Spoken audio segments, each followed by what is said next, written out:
Hello students, this is Hetal Bhandari from HR Institute of Studies. Today we are going to continue with the remaining topics of terminologies of accounting of standard 11 chapter 1 accounting. Okay, now upon last कौन सा terminology पढ़ा था? Bill receivables payables, ये सब अपन last time पढ़ा था. ठीक है, डेटर क्रेडिटर. अब अपन पढ़ेंगे, मैंने एक टॉपिक छुड़वा दिया था स्टॉक, वो अपन लास्ट में पढ़ेंगे. अब अपन पढ़ेंगे कॉस्ट. कॉस्ट मतलब क्या होता है? कोई भी प्रोडक्ट बनाने के लिए या कोई सर्विस प्रोवाइड करने के लिए, कोई भी प्रोडक्ट बनाने के लिए या कोई सर्विस प्रोवाइड करने के लिए जितना भी खर्चा हो रहा है, वो सब खर्चे को अक्यूमुलेट करते हैं तो उसको बोलते हैं कॉस्ट. वो टोटल एक्सपेंडिचर जो होता है कोई प्रोडक्ट बनाने में या फिर कोई सर्विस प्रोवाइड करने के लिए, तो वो जो टोटल खर्चा होता है उन सब खर्चे को ऐड करते हैं एंड जो अल्टीमेटली फिगर बनता है उसको बोलते हैं कॉस्ट. क्लियर है? फॉर एग्जाम्पल, अगर मैं कोई सर्विस प्रोवाइड कर रही हूँ या मैं कोई चीज मैन्युफैक्चर कर रही हूँ, हाँ, तो वो चीज के लिए मुझे रॉ मटेरियल्स लेने पड़ेंगे. अगर समझो मैं कोई साड़ी बना रही हूँ तो मुझे पहले फैब्रिक तो लेना पड़ेगा, तो मैं फैब्रिक का कॉस्ट, तो फैब्रिक मतलब रॉ मटेरियल, कोई भी चीज के जिन्हें जिन्हें जो चीजें इकट्ठे करते हैं वो चीज बनाने के लिए उसको बोलते हैं रॉ मटेरियल्स. तो फैब्रिक के लिए पहले मुझे रॉ मटेरियल्स लेने पड़ेंगे. जैसे अगर मैं ब्रेड बना रही हूँ तो उसके लिए मैदा इज अ रॉ मटेरियल. ठीक है, तो कोई भी चीज बनाने के लिए जो बेसिक मटेरियल्स इकट्ठे करते हैं उसका कॉस्ट.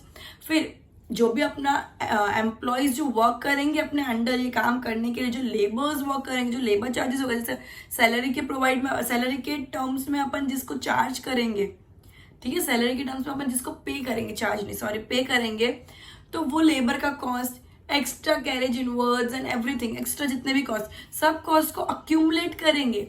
फिर जो बनता है, फिर जो टोटल आएगा उसको बोलते हैं कॉस्ट. ठीक है, तो जो भी खर्चा कोई प्रोडक्ट को बनाने के लिए या कोई सर्विस प्रोवाइड करने के लिए किया गया, उस खर्चे को बोलते हैं कॉस्ट. ठीक है, एक बार मैं रीड कर लेती हूँ. टू प्रोड्यूस एनी प्रोडक्ट और to provide any services whatever expenses are required, the sum of this expenses cost.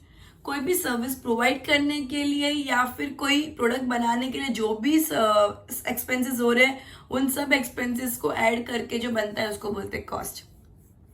Generally in cost raw material cost, labour cost and other cost are included. मैंने सब already detail में explain कर दिया. Next, voucher. Cost एकदम अच्छे से समझ आ गया. अब हो गया वाउचर. वाउचर मतलब क्या होता है? बिल. वाउचर मतलब क्या होता है? बिल. एक प्रूफ ऑफ एविडेंस बोलते हैं उसको, basic primary proof of evidence बोलते हैं कि अगर मैं कोई भी चीज खरीदने जा रही हूँ, अगर मेरी मम्मी ने मेरे को बोला कि सामान लेके आ, ठीक है, मैं मम्मी को बोली 500 का खर्चा हुआ, कैसे? मैं बिल प्रोवाइड करूंगी, देखो ये शॉपकीपर ने दिया 500 का खर्चा हुआ. क्लियर है? तो बिल को बोलते हैं voucher. Voucher is a written document of the business transaction. ये वाउचर की जो बिल बनाते हैं तो उसकी एक कॉपी हमेशा बिजनेसमैन के पास होती है और एक कॉपी जो कस्टमर होता है उनको दी गई होती है. क्लियर है? तो वाउचर एक रिटन डॉक्यूमेंट है of business transaction. A type of transaction is determined on the basis of the voucher. किस टाइप का वाउचर है उसके ऊपर पता चलता है किस टाइप का ट्रांजेक्शन मतलब क्या, अपन ने कोई परचेस किया है, सेल किया है, रेंट पे कुछ चीज ली है तो रेंट पे किया है, रेंट रिसीव किया है, ये सब बोलते हैं वाउचर. सर्विस प्रोवाइड किया तो उसका अलग वाउचर होता है. तो मतलब किस टाइप का वाउचर मिल रहा है वो डिसाइड करता है कौन सी टाइप की सर्विसेज है या कौन सा टाइप का ट्रांजेक्शन टेकन प्लेस है. क्लियर है? Generally in a type of transaction like cash transaction, credit transaction, purchase transaction, sale transaction, transaction with bank, expense transaction, income transaction, ये सब transactions है. ठीक है, मैं already बहुत डिटेल में एक्सप्लेन कर चुकी हूँ. Asset transaction, liability transaction, etc. determined from voucher. After deciding the type of transaction are recorded in the books according to the rules of account. पहले अपन अलग अलग चीजों के लिए अलग अलग वाउचर्स बनाएंगे, फिर उन वाउचर्स को इकट्ठा करते हैं, फिर अकाउंट्स की बुक्स बनाते हैं. बुक्स बनाने के लिए सबसे प्राइमरी डॉक्यूमेंट जो होता है उसको बोलते हैं वाउचर. वाउचर के बेसिस पे अपन पहले रिकॉर्ड करेंगे एंट्रीज, एंड उन एंट्रीज के बेसिस पे अलग अलग जिस अकाउंट से वो एंट्री इफेक्ट कर रही है, अगेन पहले अपन प्राइमरी डॉक्यूमेंट लेंगे वाउचर. वाउचर के अंदर से अपन जो चीजें अकाउंट जो अकाउंट इफेक्ट हो रहा है उस अकाउंट में पर्टिकुलर एंट्री डालेंगे एंड उस हिसाब से बहुत बड़ा प्रोसीजर है. ट्रायल बैलेंस शीट वो डिटेल में बाद में एक्सप्लेन करूंगी. इतना समझ लो कि कुछ चीज बेसिक डॉक्यूमेंट है जिससे सबसे पहले इनिशिएटिव होता है अकाउंटिंग का, उसको बोलते हैं वाउचर. क्लियर है? ओके. वाउचर हो गया डिस्काउंट। अब डिस्काउंट क्या होता है? डिस्काउंट मिल भी सकता है, डिस्काउंट दे भी सकते हैं।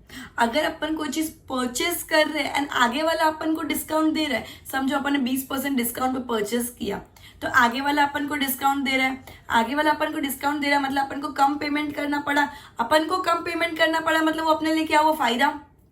तो डिस्काउंट अपने लिए इनकम हो गया। समझ आया? अगर डिस्काउंट रिसीव्ड है, ये अगर मैंने परचेस किया, आगे वाले ने मुझे डिस्काउंट दिया, तो मैंने डिस्काउंट रिसीव्ड है, तो डिस्काउंट रिसीव्ड मेरा क्या हो गया? इनकम।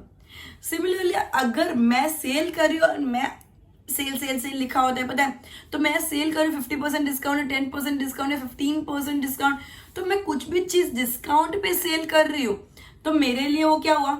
Discount given. गिवन को क्या बोलते हैं? Discount allowed. अकाउंटिंग लैंग्वेज में डिस्काउंट गिवन को बोलते हैं डिस्काउंट अलाउड। अलाउ हो गया तो मैंने क्या किया? एक्सपेंस। मेरा नुकसान है ना कि कोई चीज मैं 1000 में दे सकती हूँ, मैंने 800 में दी, तो 200 का मेरा नुकसान है।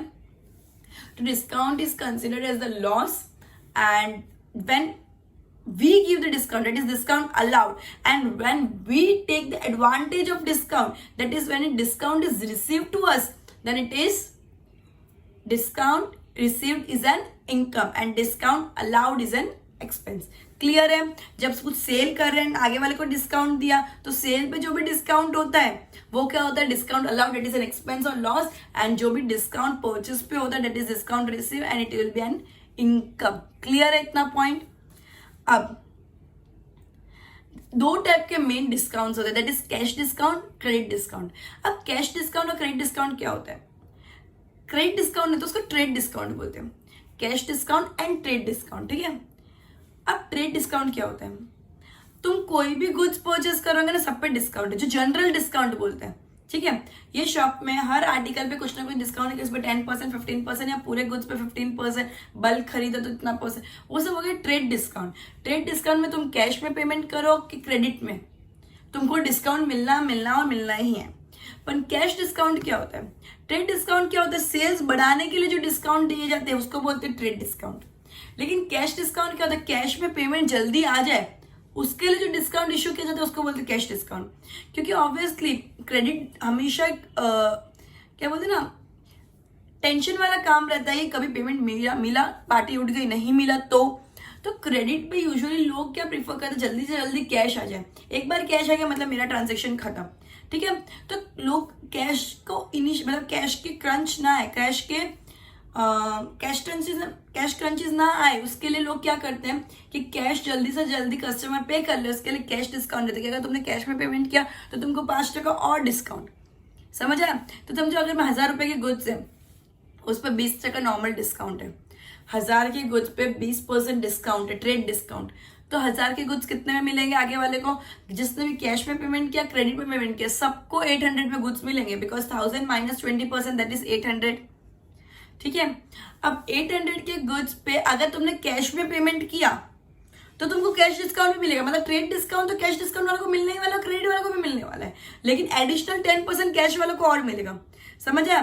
तो 800 पे अगर मैं 10% करूं तो वो 1000 पे 10% नहीं होगा, वो कितना ट्रेड डिस्काउंट कट करने के बाद का जो अमाउंट होता है उसके ऊपर कैश डिस्काउंट कैलकुलेट होता है। तो 800 इंटू 10% करूं तो 80 रुपीज, ठीक है। 800 इंटू 10% करूं, सॉरी हाँ 800 इंटू 10% करो तो 80 रुपीज, तो 800 माइनस 80 मतलब 720 रुपीज, तो 720 रुपीज अल्टीमेटली कैश वाले को देना पड़ेगा, ठीक है। तो ये क्या होता है? Cash discount. Cash discount and trade discount दो अलग चीज है। ट्रेड डिस्काउंट वो होता है जो सबके ऊपर मिलता है, कैश डिस्काउंट वो होता है जो सिर्फ कैश में जो पेमेंट कर रहा है या अपन कैश में किसी को पेमेंट कर रहे तो ही मिलता है, ठीक है। जब कैश इन्वॉल्व हो तो ही कैश डिस्काउंट मिलता है। एक बार मैं रीड कर लेती हूँ सब डिस्काउंट के points. Emergence of discount is from purchase or sale. Many times for total amount of purchase or sale as per the conditions. Certain amount is deducted and net amount is paid. मैंने क्या बोला? Discount में क्या होता है? Directly cut होके फिर तुमको फाइनल पेमेंट करना है। अगर तुम लोग कोई शॉप में जा रहे हो तो 50% डिस्काउंट है, 1000 की चीज है, डायरेक्ट 500 ही तुमको पेमेंट करना है। समझ आया? ऐसा नहीं तुमने पहले 1000 पूरे पे किए, 10 दिन के बाद तुम्हारे अकाउंट में 500 रिटर्न आ रहे, ऐसा नहीं, डायरेक्ट डिडक्ट करके ही तुमको अमाउंट देना है। Out of the total amount of purchase sale, the amount which is procured or deducted is known as discount. और जितना अमाउंट अपन ने माइनस करके फाइनल पेमेंट किया, तो जो माइनस किया उस अमाउंट को क्या बोलते हैं? Discount. There are two main types of discount, trade discount and cash discount. मैं ऑलरेडी बोल चुकी हूँ. इसका एग्जाम्पल दिया हूँ, एग्जाम्पल भी बहुत अच्छे से बता चुकी हूँ. अब एक चीज बताना भूल गई, ट्रेड डिस्काउंट और कैश डिस्काउंट में ट्रेड डिस्काउंट कभी रिकॉर्ड नहीं होता. अगर ट्रेड डिस्काउंट है तो वो कभी रिकॉर्ड नहीं होता, उसको कट करके फाइनल प्राइस लिखी जाती है. क्लियर है? लेकिन कैश डिस्काउंट हमेशा रिकॉर्ड होता है. अगर कैश डिस्काउंट दिया है तो ये जो एक्सपेंस और लॉस और इनकम जो मैं बोल रही हूँ डिस्काउंट, वो कैश डिस्काउंट का अमाउंट लिखा जाता है. नॉर्मल ट्रेड डिस्काउंट कभी भी डिस्काउंट वर्ड से किधर भी लिखा नहीं जाएगा, वो डायरेक्टली डिडक्ट करके लिखा जाता है. डिस्काउंट जो भी होता है वो यूजुअली क्या करते हैं, डायरेक्टली माइनस करके final figure he upon books of accounts में लिखते जाए. लेकिन कैश डिस्काउंट हुआ तो जितना डिस्काउंट मिला या दिया वो डिस्काउंट एज एन एक्सपेंस और लॉस या फिर इनकम की तरह रिकॉर्ड किया जाएगा. एकदम एक एक पॉइंट ध्यान से सुनने से बहुत इंपॉर्टेंट है. Trade discount, cash discount. At a time of sales, a businessman deducts certain percentage amount from sales price. It is known as trade discount. Trade discount is not recorded in the books. Not recorded in the books. Assume ये example तुम लोग देख लेना, मैं already explain कर चुकी हूँ. Cash discount. To attract the customers with the purchase to receive quick collection of the credit sales. मैंने क्या बोला, क्रेडिट पे सेल भी किया लेकिन फटाफट क्रेडिट के सेल का पैसा मिल जाए, कैश मिल जाए, इस बात के लिए जो अपन कस्टमर को अट्रैक्ट करने के लिए थोड़ा डिस्काउंट दे देते हैं, उस डिस्काउंट को बोलते हैं कैश डिस्काउंट, ताकि कैश फटाफट रिसीव हो जाए. After deduction of trade discount, cash discount. और मैंने ये भी बोला था कि ट्रेड डिस्काउंट कट करने के बाद ही कैश डिस्काउंट माइनस होता है. ठीक है? एज अबाउट स्टेटेड इन ए, ये रुपीज 200. ये एग्जाम्पल है, तुम लोग रीड करना है. मैं ऑलरेडी एक्सप्लेन कर चुकी हूँ बिकॉज ये ऊपर वाले एग्जाम्पल से लिंक्ड है. मैंने ये वाला एग्जाम्पल एक्सप्लेन नहीं किया. तुम्हारे हिसाब से रीड करोगे तो समझ आ जाएगा. जो भी डाउट हो, क्वेरीज हो, आइदर ग्रुप में लिखो या कमेंट्स में लिखो, हम लोग रिवर्ट बैक करेंगे 100%. Okay. Now discount receive, discount allowed, ये भी मैंने बता दिया क्या होता है. ठीक है? डिस्काउंट अलाउड पूरा डिटेल में सब एग्जाम्पल देखिए. Now depreciation. डेप्रिसिएशन क्या होता है? डेप्रिसिएशन मतलब कोई भी एसेट परचेस किया. एसेट अगेन एक और बार शॉर्ट में बता देती हूँ, जो भी चीजें परचेस करते हैं लॉन्ग टर्म के लिए, ये वो एसेट चल रही है जो लॉन्ग टर्म के लिए. एसेट शॉर्ट टर्म भी होती है बट मैं लॉन्ग टर्म एसेट्स की बात कर रही हूँ. जो भी लॉन्ग टर्म एसेट परचेस करते हैं बिजनेस के फ्यूचर प्रोग्रेस के लिए, जो भी चीजें लॉन्ग टर्म के लिए परचेस करते हैं, सेल के लिए नहीं, बिजनेस के फ्यूचर प्रोग्रेस के लिए, उसको बोलते हैं एसेट. अब एसेट है ना, हर साल उसकी कुछ ना कुछ तो वैल्यू गिरेगी ना. अब मैंने ये साल एसेट लिया तो मेरा यही साल पूरा खर्चा तो नहीं लगेगा, क्योंकि मैं ये साल अगर समझो मैंने 3-4 एसेट एक साथ बड़ी बड़ी खरीद ली, मैंने मशीन भी खरीद ली, कंप्यूटर भी खरीद लिया, एसी भी खरीद लिया. ये मैंने बेचने के लिए नहीं खरीदा, मेरे बिजनेस के प्रोग्रेस के लिए खरीदा. तो अगर मैं ये साल इतना सारा एक्सपेंस दिखाऊंगी तो मेरे बिजनेस में प्रॉफिट तो बहुत कम दिखेगा. ठीक है? और ये साल और हर साल इस एसेट की वैल्यू कम होगी. ऑब्वियसली ज्यादा तो बहुत कम एसेट्स होते हैं, जैसे लैंड एंड बिल्डिंग, उनकी ही ज्यादा होती है. बाकी जो नॉर्मली जो मशीन्स, कंप्यूटर्स, एसी एक बार अपन परचेस कर लेते, क्या अपन उससे ज्यादा भाव में कभी बेच पाते? नहीं, हमेशा उससे कम भाव मिलते हैं. तो अपन हर साल ना उसकी थोड़ी थोड़ी वैल्यू कम कर देंगे. अपन एक एस्टिमेट कर लेंगे कि मेरा एसी 6 साल से ऊपर चलता नहीं है बिजनेस के अंदर, तो मैं डेप्रिसिएशन में भी अब अलग अलग टाइप की मैटर आती है, वो अपन डिटेल में डेप्रिसिएशन चैप्टर के अंदर पढ़ेंगे कि कैसे वो डेप्रिसिएशन कैलकुलेट करते हैं. मैं बेसिक समझ आ रही हूँ कि समझो अगर मेरी कोई एसेट 6 साल चलती है, ठीक है, मेरा एसी 6 साल चलता है, मैंने 30,000 का एसी लिया, तो मैं क्या करूंगी, एसी को 30,000 से 6 साल को 30,000 से डिवाइड कर दूंगी. तो 30,000 डिवाइड बाई 6 दैट इज 5,000. तो एवरी ईयर में 5,000 एक्सपेंस दिखाऊंगी. एवरी ईयर मैं डेप्रिसिएशन के नाम से 5,000 एक्सपेंस दिखाऊंगी कि मेरा एसी का 5,000 हर साल, और मैं 30,000 जो ऐसे तो उसके अंदर तो 5,000 माइनस करती जाऊंगी कि नेक्स्ट ईयर मेरे बुक में ये दिखेगा मेरे पास 25,000 जितना एसी बाकी है, क्योंकि एसी की 5,000 वैल्यू अभी ये साल तक कम हो गई है. समझ आया कि हर एसेट जो वैल्यू पे परचेस की है उसकी वही वैल्यू नहीं रहती है, उसकी वैल्यू एवरी ईयर डिग्रेड हो जाती है. डिग्रेड होती है अपन क्या लिखते हैं उसको, डेप्रिसिएशन रिटर्न ऑफ. ठीक है? तो ये एक एक्सपेंस है, ये एसेट में से माइनस भी हो जाता है एंड ये एक्सपेंस के कॉलम में अलग से भी दिखाया जाता है. ठीक है? Depreciation is expense of the business, मैंने अभी बोला. Every year the value of asset is reduce by certain rate, ये भी मैंने बोला. आइदर तुम लोग डायरेक्टली कितने साल तक चलने वाले उससे डिवाइड कर दो या कुछ परसेंटेज लेस कर दो. ठीक है? Amount which is reduce is called depreciation. जो अमाउंट और माइनस करते हैं उस अमाउंट को डेप्रिसिएशन बोलते हैं. Before making tax payment to the government depreciation is deducted. अब डेप्रिसिएशन टैक्स बचाता है। ये बहुत डिटेल में मत जाओ, खाली एक लाइन समझ लो कि डेप्रिसिएशन की वजह से टैक्स बचता है। ये डिटेल में तुमको कॉलेज के टाइम पे आएगा, ठीक है, कैसे क्या। Depreciation is non cash expense of the business. ये नॉन कैश एक्सपेंस है, तुमको कोई पैसा देना नहीं पड़ रहा कि ये एक्सपेंस हुआ डेप्रिसिएशन का तो मेरे को 5,000 देना पड़ेगा, नहीं। इसे तुम वैल्यू में से डिग्रेड करते जाओगे। ये नॉन कैश एक्सपेंस है, very important for 1 mark view point कि डेप्रिसिएशन एक तो क्या है, तो एक्सपेंस ऑफ द बिजनेस और नॉन कैश एक्सपेंस है। ये 2 लाइन डेप्रिसिएशन के पॉइंट ऑफ व्यू से बहुत ज्यादा इंपॉर्टेंट है। क्लियर है। अब बैड डेट क्या होता है? बैड डेट क्या होता है? अगर तुम बिजनेस कर रहे हो, तुमने क्रेडिट पे सेल्स किया, मैंने क्रेडिट पे 1 लाख का सेल किया, हो सकता है कि सब जिसको भी मैं सेल कर रही हूँ हर पार्टी अच्छे से ही बिजनेस कर रही है, हो सकता है ना पार्टी उठ गई। बिजनेस में बहुत बारी सुनने मिलता है कि पार्टी उठ गई, तो पार्टी उठ गई मतलब क्या, बैंकरप्ट हो गया। अगर बैंकरप्ट हो जाती है कोई पार्टी तो वो पर्टिकुलर अमाउंट नहीं पे कर पाएगी अपन को। ऑब्वियसली अगर वो पार्टी बैंकरप्ट हो गई, पार्टी उठ गई है, तो उसके बाद पैसा नहीं है इसलिए उठाए, तो पैसा अपन को नहीं दे पाएगी, तो अपना लॉस हुआ। मैंने उसको सेल किया कि मैंने तुझे 1 लाख का सेल किया, उसने मुझे बोला कि मैं 3 महीने के बाद पेमेंट करूंगा, 1.5 महीने में पार्टी उठ गई, उसके पास कोई पैसा नहीं है मुझे देने के लिए, तो मेरा तो 1 लाख का लॉस हो गया ना उसकी वजह से। मैं उठी नहीं हूँ, मेरी पार्टी उठी नहीं है, लेकिन वो उठ गया, उसकी वजह से मुझे लॉस हो गया, तो उस लॉस को बोलते हैं बैड डेट। क्रेडिट सेल्स किया, क्रेडिट सेल्स के ऊपर जो लॉस हुआ उसको बोलते हैं बैड डेट। मैंने कोई भी क्रेडिट सेल्स किया, आगे वाले ने क्रेडिट सेल्स के पेमेंट नहीं किए या पार्शियली किया, मतलब पूरा पेमेंट नहीं किया, थोड़ा किया एंड थोड़ा नहीं कर पाया, तो जो थोड़ा नहीं कर पाया उसको बोलते हैं bad debt. When goods sold on credit by the business, person to whom goods sold is the debtor of the business। मैंने पहले भी बताया था, जिसको अपन बेचते क्रेडिट पे उसको बोलते हैं debtors. From him the amount of sales is to be collected, और मुझे डेटर से पैसा लेना बाकी होता है। Many times debtor of the business may not be in a position to pay full amount। बहुत बार ऐसा होता है कि वो डेटर पूरा अमाउंट नहीं दे पाए, लॉस में चला जाता है, due to weak financial condition. If the amount is not collected even after the necessary efforts, मतलब मैंने बहुत ट्राई किया, मैंने हर तरीके से ट्राई कर दिया, केस ये वो, अपन कदर से भी पैसे नहीं आ रहे, तो फिर अल्टीमेटली मुझे वो बैड डेट करके रिकॉर्ड करना ही पड़ेगा, वो मेरा बिजनेस का लॉस है।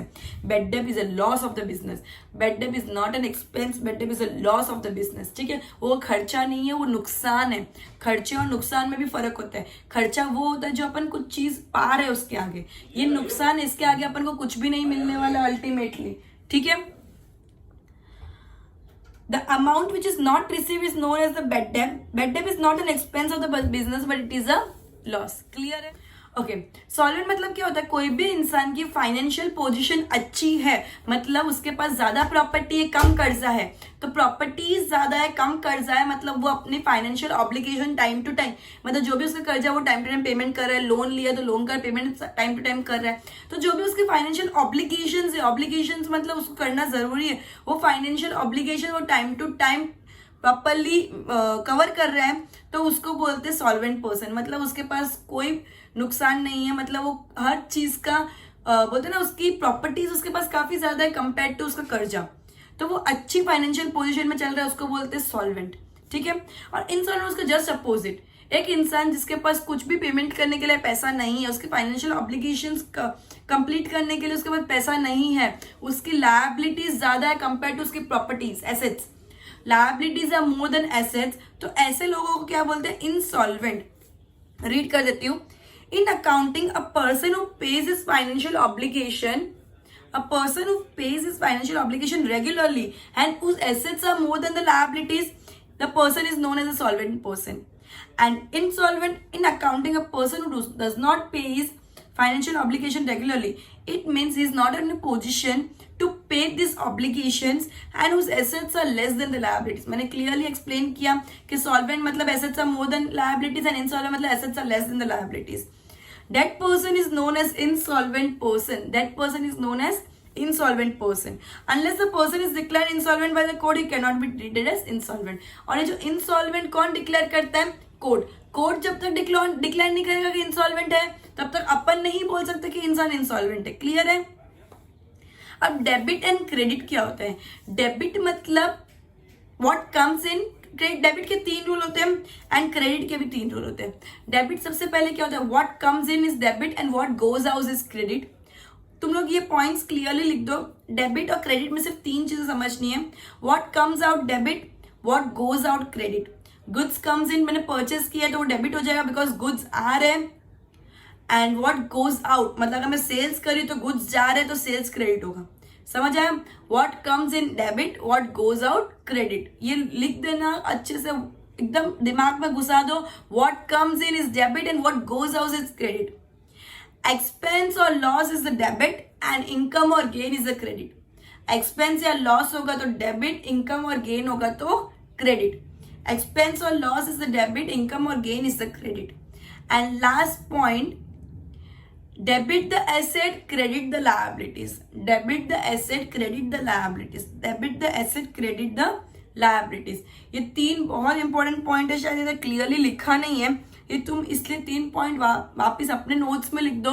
Debit what comes in, credit what goes out, debit the expense और लॉसेस, क्रेडिट द इनकम और gains, debit the asset, credit the liabilities.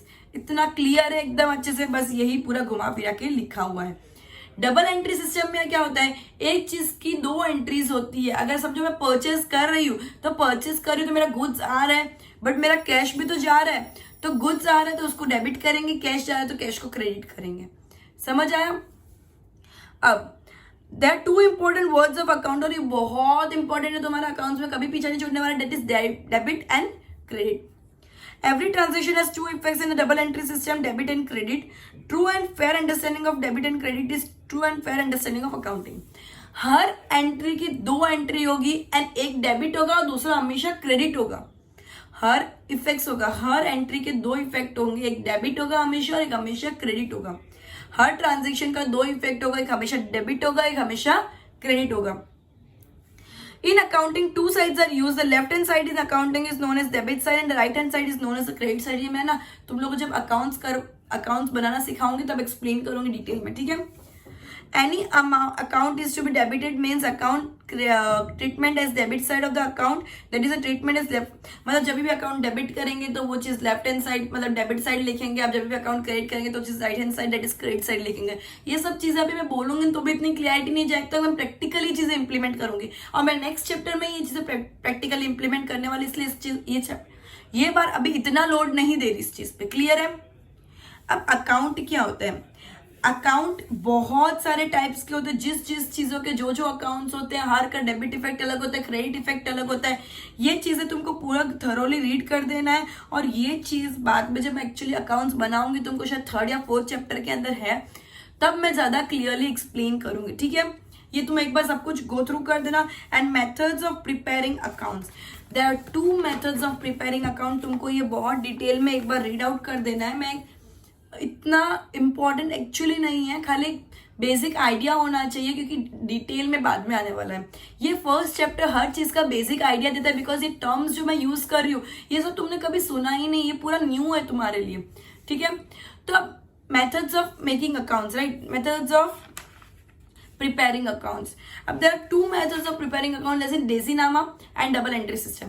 अब देसीनामा बहुत पहले चलता था, यूजुअली गुजराती में, अलग अलग रीजनल लैंग्वेजेस में होता है देसीनामा.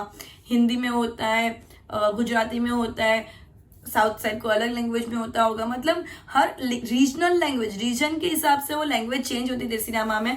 पता है पहले के टाइम पे ना लोग ऐसे करके ऐसे चेक्स बना के लिखते थे. मतलब एग्जाम्पल मैं तुमको बताऊं, देसीनामा, तुमको ये बुक में तो देसीनामा नहीं है कि मैं तुमको एग्जांपल बता सकती. पहले तुमने देखा होता रेड बाउंडेड बुक होती थी. उस बाउंडेड बुक के अंदर पापा लोग यूजुअली ब्लैक पेन से लिखते थे, पेज को फोल्ड करके उसके फोल्ड्स बनाते थे. वो होता है देसीनामा. ये अपने दादा के टाइम पे चलता था. आजकल सब कुछ कंप्यूटराइज्ड हो गया, आजकल डबल एंट्री सिस्टम चलता है एंड हर जगह मोस्टली डबल एंट्री कंपलसरी भी हो गया है. ठीक है? तो अब जो चल रहा है वो डबल एंट्री है. पहले जो ज्यादा चल रहा था उसको बोलते हैं देसीनामा. डबल एंट्री में अकाउंटिंग ईयर माना जाता है 1 अप्रैल टू 31 मार्च एंड देसीनामा में माना जाता था दिवाली टू दिवाली. ठीक है? जो न्यू ईयर अपन बोलते हैं वो देसीनामा का न्यू ईयर होता था. मतलब उसके अंदर दिवाली के नेक्स्ट दिन से न्यू बुक्स बनाई जाती थी एंड दिवाली के दिन खत्म होती थी वो बुक्स. क्लियर है? तो देसीनामा, अब देसीनामा को इतना फॉलो नहीं करता, इसलिए डिटेल में इतना तुम लोग को है भी नहीं. और डबल एंट्री पे ही पूरा फोकस किया गया बिकॉज डबल एंट्री अभी प्रिविलिंग है. ठीक है? अब अक्रूवल, मर्केंटाइल बेसिस, ये सब क्या होता है। डबल एंट्री के अंदर भी काफी टाइप आते हैं। अक्रूवल मतलब जैसे जैसे जो ट्रांजेक्शन हो रहे हैं वैसे वैसे हो जाएगा। कैश बेस मतलब कैश आया उस हिसाब से ट्रांजेक्शन करेंगे, ठीक है। हाइब्रिड तो इन दोनों का मिक्स है कि कैश और अक्रू। अक्रूवल मतलब भले कैश मिला है कि नहीं मिला, अक्रू हो गया ना कि तुमको ये महीने पैसा देना है, भले तुम हर महीने तुम रेंट देते हो, भले तुमने रेंट दिया कि नहीं दिया, तुम्हारा ड्यू डेट तो आ गई है, ड्यू डेट आ गई उसको बोलते हैं अक्रूवल, कि तुम्हारा डेट आ गई बट तुमने भले पैसे दिया कि नहीं दिया, पर तुम्हारा खर्चा तो ड्यू हो गया ना, तो खर्चा ड्यू हो गया तो रिकॉर्ड कर दो। एंड कैश बेसिस मतलब क्या होता है कि जब कैश आया तब रिकॉर्ड करो, भले ये साल का है दूसरे साल का कैश आया तो रिकॉर्ड करो, नहीं आया तो मत रिकॉर्ड करो, ठीक है, उसको बोलते हैं कैश बेसिस। हाइब्रिड क्या होता है, थोड़ा कैश भी होता है थोड़ा अक्रूवल भी होता है। Usually double entry system hybrid होता है, उसमें कुछ कैश ट्रांजेक्शंस को इंपॉर्टेंस दिया जाता है, कुछ अक्रूवल को, ठीक है। अब क्या क्या स्टेप्स होते हैं डबल एंट्री सिस्टम के अंदर। सबसे पहले वाउचर कलेक्ट करेंगे। सबसे पहले वाउचर मतलब बिल्स बनाए, जो पार्टीज को सेल किया होगा, जिस पार्टी से परचेस किया होगा, उन सब बिल्स को इकट्ठा करेंगे। फिर ट्रांजेक्शन आइडेंटिफाई करेंगे, कौन से सेल्स के बिल्स है, कौन से परचेस के बिल्स है। पापा लोगों को देखा है अलग अलग फाइल बना के रखते हैं, ये परचेस की फाइल, ये सेल्स की फाइल, ये एक्सपेंस की फाइल। तो अलग अलग ट्रांजेक्शन आइडेंटिफाई करेंगे कौन सा ट्रांजेक्शन है। फिर क्या करेंगे, रिकॉर्ड करेंगे ट्रांजेक्शन्स को।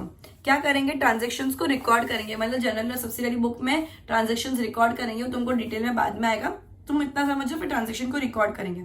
फिर लेजर्स बनाते हैं, तो जो ट्रांजेक्शन जो लेजर से रिलेटेड है उस लेजर में पोस्ट कर देते हैं, मतलब अलग से बुक बनती है कि ये पूरी बुक है जो ये पार्टी की बुक है।